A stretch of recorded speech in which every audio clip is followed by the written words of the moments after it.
Hello, everyone. Today we have the beautiful Amanda with us, and she is a shamanic healer and hypnotist. Well, that is exciting.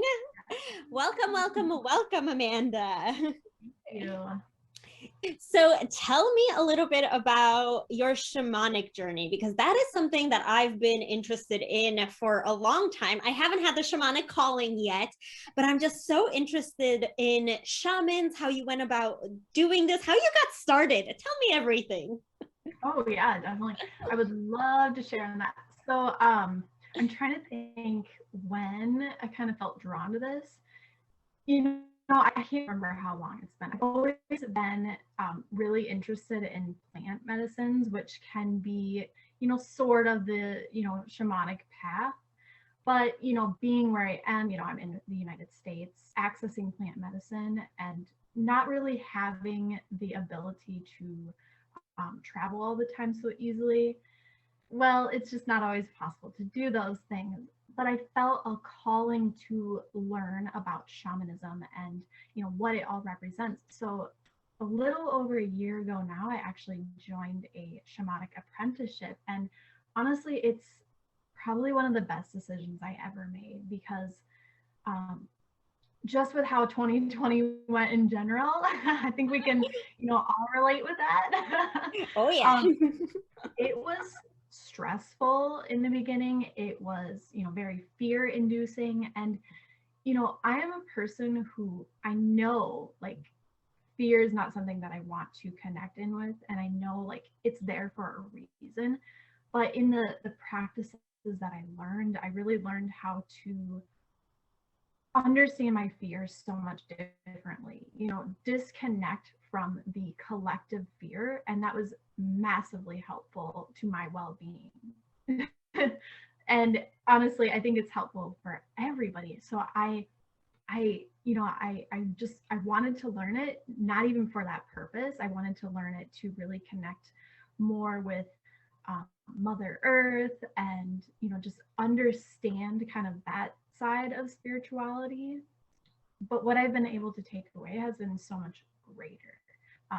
What I'm really understanding is a lot of people, a lot of the ways that we go about things, who are kind of spiritually connected, we actually naturally tune into shamanism without having to try. It's just a natural part of spirituality. But of course, with shamanism, there's also those specific techniques, which is, why I call myself a shamanic healer, because I use very specific shamanic techniques to aid in the healing process, whether that is, mental things like the fear, that's a big one, or limiting beliefs.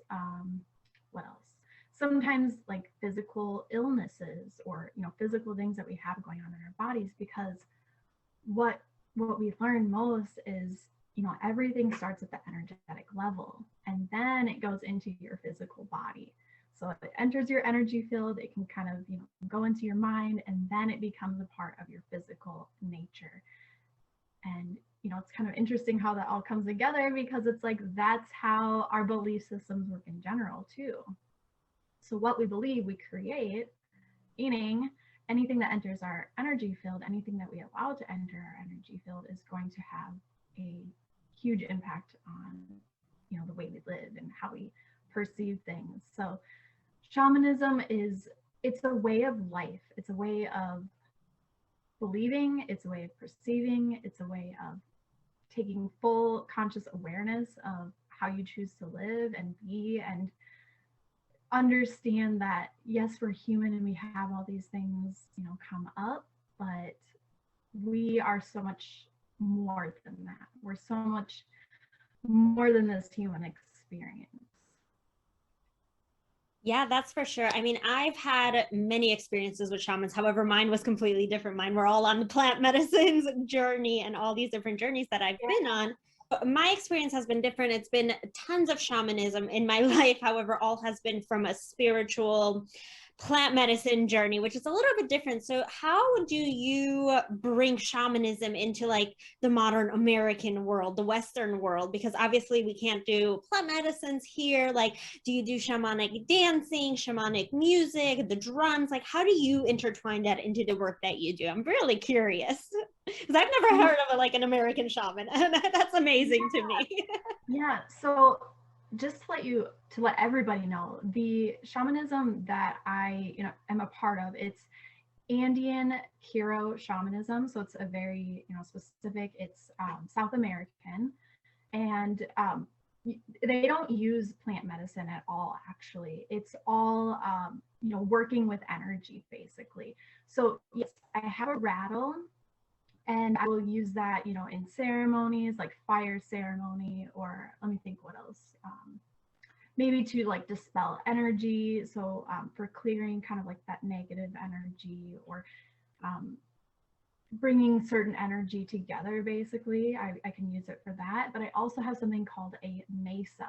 I don't know if this is very unique just to the Andean hero shamans, but that is what we basically work with, this mesa. It holds stones, and it holds things sacred to us that have certain representations, and it's kind of like, it sort of in a way holds the magic. Of course, it doesn't hold all the power because the power is within us.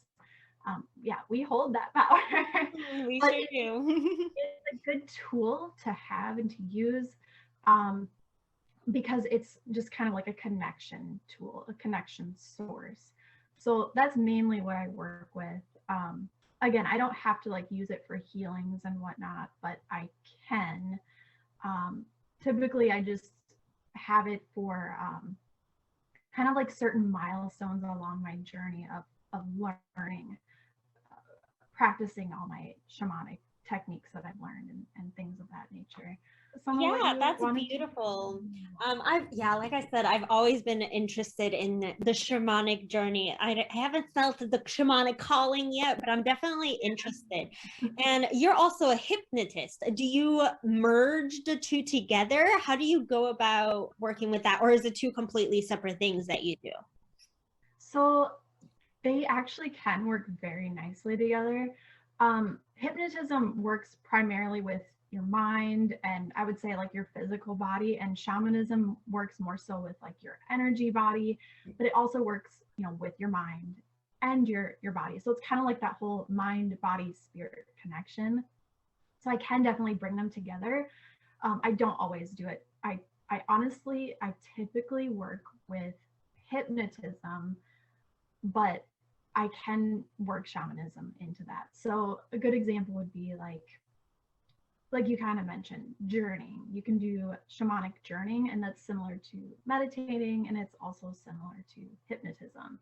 It's just bringing you back in a different way. Of course, there's so many different ways that we can experience our subconscious mind and our subconscious beliefs.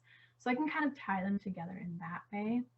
But yeah, hypnotism, I mostly work with past life regression, which is honestly really fun. Fun! It's really interesting. It's another thing I came across in the last year that I'm super happy I happened to just come across.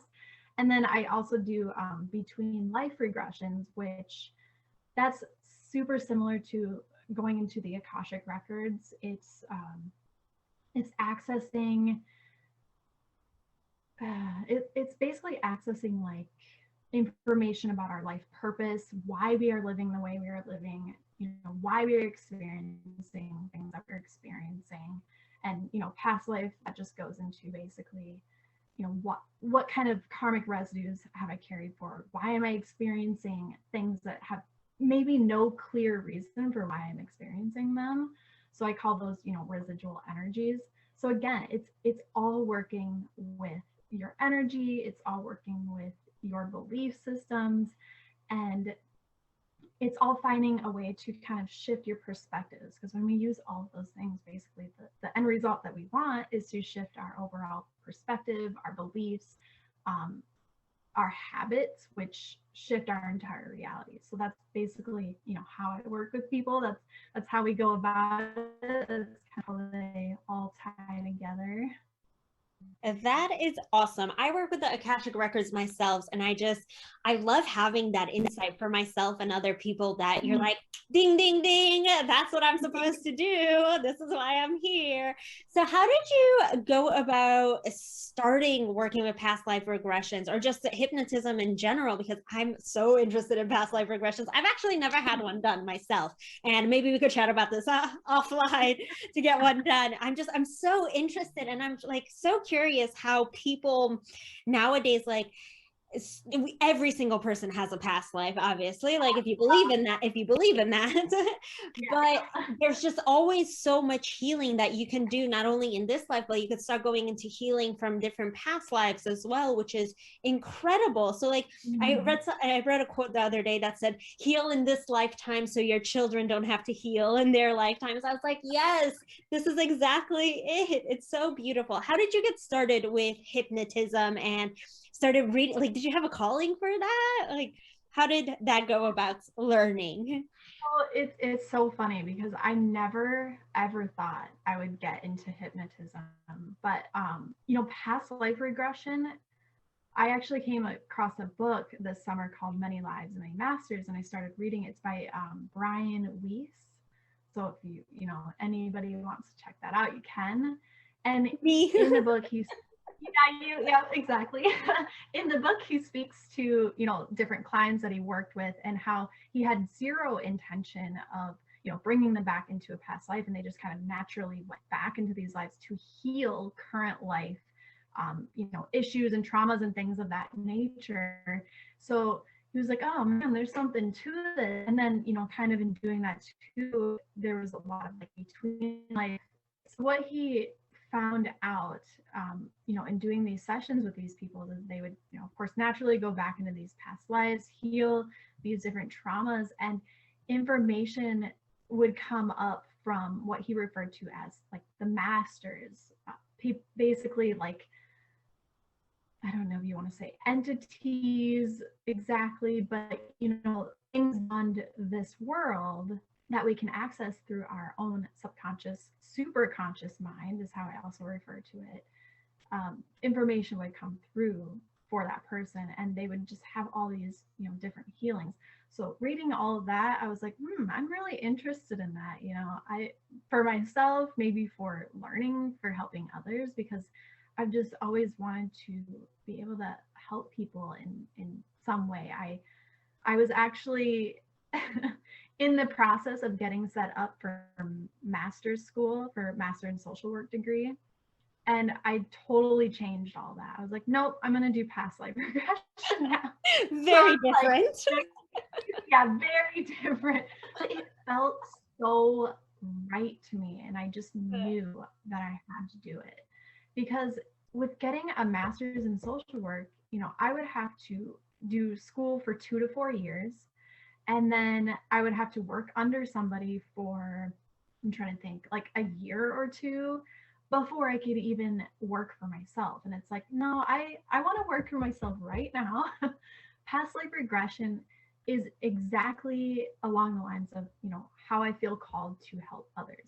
It involves, shifting the limiting beliefs, clearing the fears, getting rid of that karmic residue, and just changing our lives in the most beautiful ways. And plus, it's fun and exciting and interesting, because it's like, who was I, or what did I do in a past life? So it's fun, and it's a fun way to clear your traumas and your issues, so why not try it? Yeah, definitely. That's very similar to like how I was led to the Akashic Records. And it sounds like they're very similar with the past lives. And I mean, like in the Akashic Records, I can go into the past lives and like get information from that. The Akashic Records, however, I'm the one who is going into the records. I also get guidance from masters, teachers, and loved ones, which is very similar. I'm the one that's going in there. However, with hypnotism, it's the other person that's going in there. Do you see ever like what that person is going through, or are they just explaining it to you? So, if I wanted to see, I probably could, but I haven't tried to, and there's really a few reasons for that. One is, privacy. This is sort of like a whole different topic, but it's still relevant. So I believe we are all telepathic in nature, and we can all tune into each other's thoughts and, what's going on if we want to. But most of us have a barrier because we want to withhold our privacy. And that's fine. So I don't try to do that. I haven't tried, I can maybe try it just because I'm actually kind of curious now. Like, now you made me curious. Maybe I should ask people if it's okay with me trying to Going in there, yeah. So typically it's just, I'm just guiding. I'm just the facilitator and the guide for keeping Safe kind of like space. safe space and sort of like a linear, track of time. Because sometimes when you go into like meditations or recorded hypnosis sessions and it's like guiding you into certain things and certain questions, you're like all over the place. Your brain just kind of goes everywhere. So it's easier to have somebody to guide you, to be with you, and maybe even dive into certain things more so that way you can gain a better understanding. So there's a lot of, questions that I'll ask and help them, or even if they have their own questions, I'll let them ask that. So that way, whatever they came there for, for the session, that can actually be answered. That's beautiful. I need to get a reading done. How many past lives have you had? I'm very curious. How many have I had? To be honest, I don't know. I've never really thought about that, I guess, but it's fun. I listen to my own past life recorded session from time to time, and it's interesting to see what comes up. But I actually decided to go ahead and do it with somebody the other day. Yeah, so much better. And just today I recorded my experience from that, so I'll have to like share it with you because the information that came through was it was mind-blowing. So curious. So I've asked my Akashic records how many past lives I had, and I'm a very old soul, the 1358 past lives. I'm curious how many reincarnations in a human body I've had, though, because I know like I've had a life in Lemuria where I was a starseed, and like I traveled telepathically and all this crazy stuff. So I'm curious how many I've had in a human body, in a human formation. I guess I've never asked that, but that is an interesting question. And like you said, you kind of distinguish the difference. You've had that many actual lives, but not all of them are in human form, and that's something that we kind of need to recognize, because humans aren't the only intelligent existence out there. So. That is true. Okay, what kind of last tips, tricks, or what kind of knowledge or takeaways should people leave this episode or listening to this? What kind of takeaways can they get? Any last minute tips, tricks for anyone? Biggest tip I have is to just, whatever way it feels right, work with your belief systems, work with your perceptions, because we are always evolving, and we can only continue to evolve more as a species if we are willing to look into ourselves and why we have certain experiences. So clearly, if you're listening to this, there's a part of you who is interested in understanding why you think the way you think, and just understanding like why you've had certain experiences. So explore those more. Go ahead and explore those more, whether that is through things that you offer, or things that I offer, like the hypnotism, or the shamanic healing. There's so many different ways. So that's just what I want to suggest. That's what I want to offer, to be sure that you really do look into your own perceptions and open up your mind. That really opens up your life as well. That is beautiful. Make that mind, body, heart, soul, and spirit connection. And allow the flow of energy in the universe to come through you. That is beautiful. Where can people find you? Where can they follow you? Where can they know more about you and what you do? Yeah, so there's plenty of different places to follow me. So I have a Instagram account. It's just Ananda Healing 333.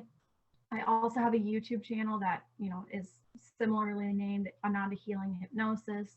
You can find me on my website healingbyhypnosis.com. Or I do have a Facebook group as well. It's called the Portal of Transformation. So any of those places, if you want to connect there, I would love to do that. Thank you so much. I'm sure everyone is going to want to know more about their past lives, how they could heal from them and become this beautiful spiritual beings that we're all meant to be. And we're all supposed to just marvel in the beauty of what we're supposed to become. So thank you so much. And it was lovely connecting with you, lovely chatting with you. I think everyone is going to really love what you have to say and take away some golden nuggets and really get some great information from this. Yes, thank you so much for having me. It was really, good to connect with you and share this with, somebody beyond those that I already connect with. So thank you so much. Thank you. For more tips and tricks on business and spirituality, join us inside the Spirituality for Badass Babes Facebook group.